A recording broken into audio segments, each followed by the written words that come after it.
Louvado seja nosso Senhor Jesus Cristo, para sempre seja louvado. Irmãos, bem-vindos a esta terça-feira. Hoje, dia 28 de setembro, nós fazemos a memória de São Pio de Petreutina, presbítero, santo da igreja. E hoje o Evangelho é Lucas 8, 19 a 21. Muito bem, vamos então iniciar a proclamação desse Evangelho. Não deixe de dar o seu gostei para esta reflexão. Proclamação do Evangelho de nosso Senhor Jesus Cristo, segundo Lucas. Glória a vós, Senhor.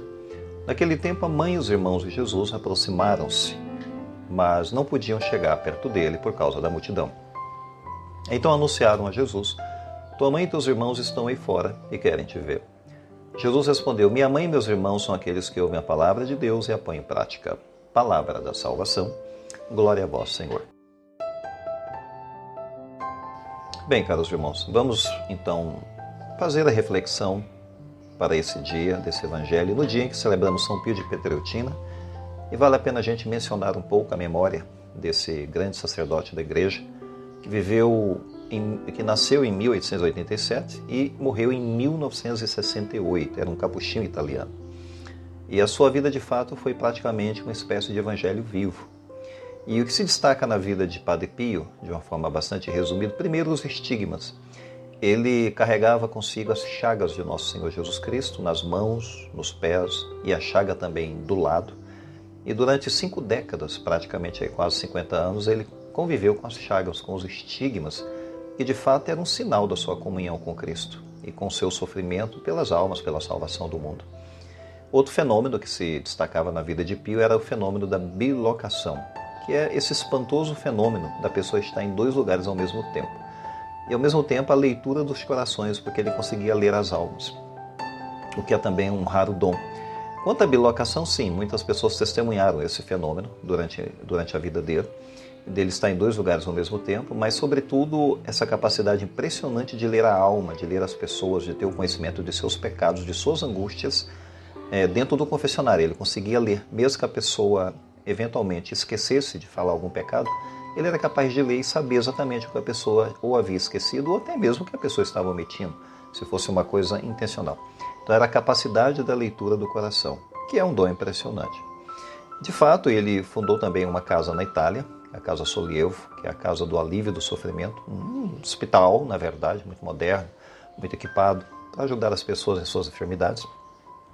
Outro aspecto também, a sua vida austera, a sua vida de oração, de dedicação a Deus, porque ele tinha uma vida de penitência, fazia jejum, fazia orações incessantes e constantes, tinha uma grande devoção a Nossa Senhora e também à Santa Missa, à Eucaristia.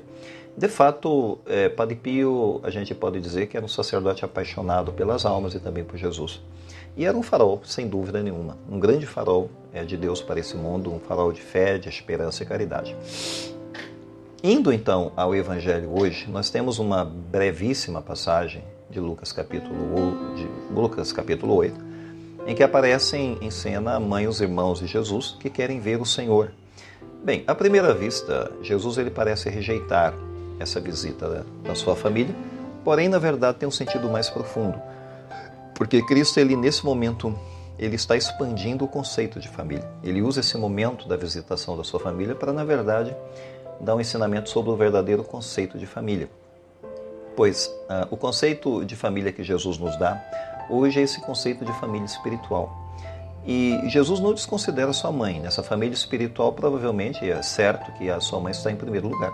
Porque a Virgem Maria, mais do que ninguém, ela ouviu e ela pôs em prática a palavra de Deus. Como ela disse na Anunciação: faça-se em mim segundo a tua vontade, ou segundo a tua palavra. De fato, Jesus nos convida a pertencer a essa família íntima daqueles que fazem a vontade de Deus, que é uma adesão à palavra do Senhor na nossa vida. Então, os 2 verbos que se destacam aqui é o ouvir e o praticar, porque é a chave dessa pequena e curta passagem. Ouvir a palavra de Deus significa que o cristão tem que ter ouvidos, mas colocar em prática, o cristão tem que ter pés e ele tem que ter mãos, ou seja, não pode ficar de braço cruzado. Portanto, é um ensinamento muito importante para nós sobre essa questão de ouvir, obedecer, colocar em prática, enfim. A multidão que está ali pode servir para nós de uma imagem também, uma imagem que impede o acesso físico. A gente percebe que eles não puderam entrar onde Jesus estava porque tinha muita gente tampando o caminho. De fato, pode ser uma imagem, uma imagem para nós das distrações, dos problemas, dos barulhos que sempre tentam nos afastar de Cristo. Pode ser uma imagem metafórica, digamos assim. Se a gente quiser fazer parte da família de Jesus, a gente precisa ter fé, mas a gente tem que superar obstáculos na nossa vida. E os grandes obstáculos são aqueles que estão ligados à nossa conversão, que é a dura luta que nós temos que fazer em nossa vida para se aproximar mais e mais de Cristo e do seu coração sagrado. Bem, o que tudo isso tem a ver com Padre Pio? Sem dúvida, Padre Pio, mais do que ninguém, foi aquele também que fez parte da família de Cristo, porque ele ouviu, ele também praticou, ele encarnou em sua vida essa palavra de Cristo. E desde criança, a gente sabe pela vida de Padre Pio, desde criança ele foi capaz de dar um sim a Deus, ele já tinha uma forte inclinação para a vida religiosa, já era realmente um chamado. E ele praticou, porque realmente as suas chagas, o seu sofrimento, o seu sacrifício, as suas penitências, de fato, era uma prova bastante real, uma prova física de sua união com a palavra de Deus, com Jesus crucificado. Isso estava expresso no seu sofrimento, naqueles estigmas que ele carregava no seu corpo.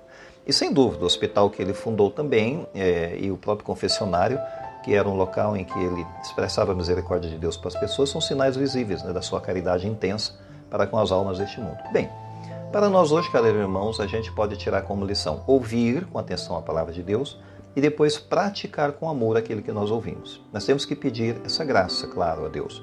Peçamos por intercessão de Padre Pio que nos ajude em nossa caminhada. Louvado seja nosso Senhor Jesus Cristo, para sempre seja louvado.